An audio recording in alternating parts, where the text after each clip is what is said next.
Double kill. Triple kill. Quadruple kill. Quintuple kill.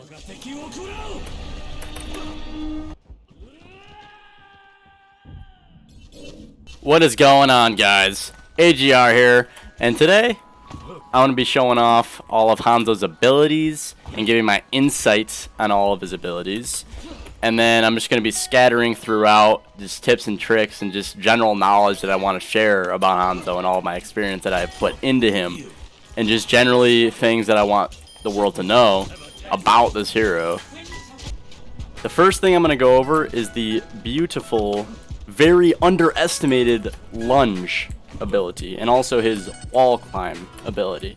And the reason I say these are very underestimated is because they're underutilized and undervalued compared to what you can do with them. You know, there's a lot that you can do with them. It can help you survive in a lot more situations than you really think, you know.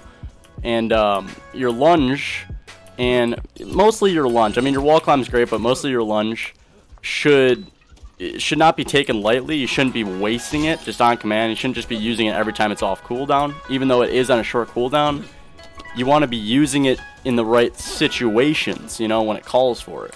It's pretty much the only way you're going to survive other than one-shotting someone. It's just a consistent way to survive, especially for mobility heroes and bad situations that you find yourself in. With your lunge, say you're about to flank the enemies, okay? You're going around, you're about to flank them around a corner. A lot of people will use their lunge, just like I said earlier, off cooldown, so they'll use it to get around that corner and flank. But you want to be thinking is that, you know, there's no immediate danger right now. You're just walking around a corner and you're about to flank someone. So why not just hold on to that until you need it to escape danger? So if you're gonna flank, you want to hold on to it and not use it to get in that flanking position. You want to use it to get out of that flanking position. So you want to be, you know, thinking about your abilities beforehand, before you even use them. You want to be thinking about why you're saving onto them and when you're going to use them in the future and why you're holding on to them in the first place. So your Storm Arrow. It used to be on a 20-second cooldown, but it used to last longer. But now they decreased the cooldown. And I actually don't know if they made it last longer, but it doesn't cover as big of an area as it used to. But to make up for that, they made it on a shorter cooldown, which I actually like more. You know, so you can spread around the vision to more places rather than just having it in one place for a longer time, which I actually do prefer that. But you want to be using this in many different situations. You want to be using it just for the sake of your team. Because, you know, sometimes you can call out that, you know, the enemy is coming mid, the enemy is coming under, the enemy is coming left. I'm talking about the entire team if they're moving as a unit together. You can call that out, but people won't even listen to that sometimes. So with your Storm Arrow, if you know that the entire enemy team is going down mid, you can just shoot the Storm Arrow mid and just directly show your team on the screen rather than telling them that they are coming mid. And I really like to utilize that a lot, and I feel like a lot of people don't do that. A lot of people like to just do it in 1v1 situations, which is good. You know, you should still do that, but you should also be using it to help out your team as well. You know, it's your only utility ability. You should also be using it, you know, in long-range 1v1s to be able to predict your opponent's movement a lot easier. And especially if you have like a Widow or even like a McCree Soldier on your team, you can use it for if you see them in a long-range duel as well, and maybe you're not in the position to be in that duel, you can use the Sonic Arrow for them to give them the edge in that duel, because, you know, predicting opponent's movement is huge to winning 1v1 battles, especially at long range. Hanzo's E ability, Storm Arrows.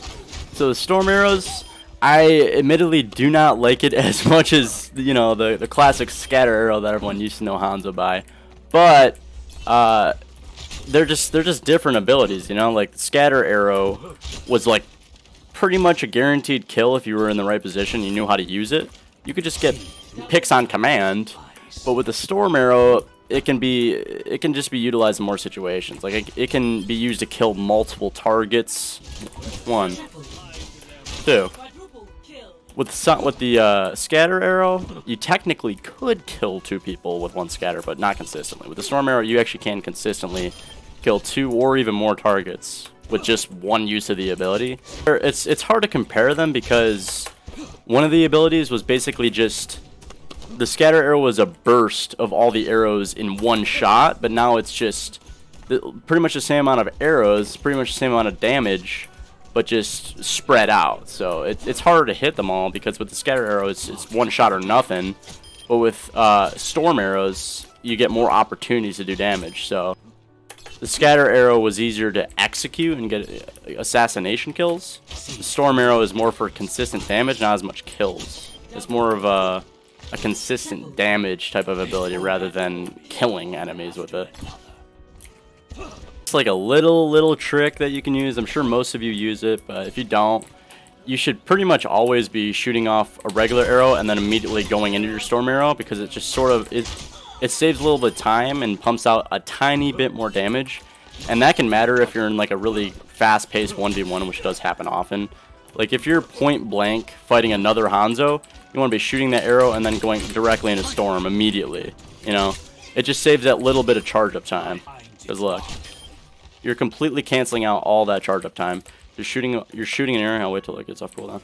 Shooting an arrow and then immediately going into storm, so just instantly pumping out more damage.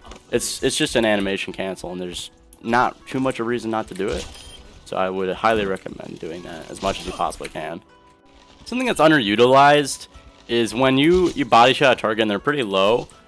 It's a waste of time and it's not as efficient if you charge up another full arrow and kill them with that, because you don't have to charge up another full arrow. You can still kill them with a partially charged arrow, because it does, I believe it does 120 fully charged. So you don't have to fully charge again unless you're at long distance. I wouldn't even fully charge it. If you're at close distance, I would partially charge it and just try to kill them faster than they kill you. That's the reason you're doing it, is so that they don't kill you quicker. You know, that's what this whole game is about, is killing the opponent quicker than they can kill you. Yeah, Hanzo's Dragon Strike has pretty much been the same like ever since it's come out. You know, it charges up pretty fast, not a very consistent ult, decently easy to dodge. But you know what I don't believe that a lot of people are doing is I think a lot of people are only saving it for combos, but I believe you're not utilizing to its full potential at all if you're just using it for combos. You need to be using it for your own picks, and also for, I know a lot of people just say, oh, I miss his zoning ult, but that's actually true, okay? If you can zone the enemy team, if you can cut their team in half, or even better yet, just cut off like their main tank from the rest of their team with a Dragon Strike, that is some huge fucking value, because you can create a kill. You might not have killed the main tank with the Dragon Strike itself, but if you cut off the main tank from the rest of their team, you can say over the comms, hey, he is cut off, let's push him. It's either, you know, you're going to kill him in that short window of time, you know, the few seconds that the Dragon Strike is cutting him off from the team. You can either push him, or he's going to back up into it and take heavy damage and potentially die from it that way. And I just want to talk about his aim for a minute. And obviously his projectile hero, it goes pretty quick though. You know, it's near hit scan at close range. So at close range you should be just completely flicking it as if it's hit scan, because it essentially is just like that. But at far range, if someone you're playing against is just going like this back and forth, that's physically impossible to predict from long range. So if someone's going back and forth, what you want to do is just shoot it right down the middle over and over. Okay, you just want to go right down the middle, because that's going to give you the highest probability that you're going to hit them, because there's no way they're going to be like, okay, they're going to be on the left at this given moment, second down the line once I shoot it. No, there's no way to predict exactly where they're going to be.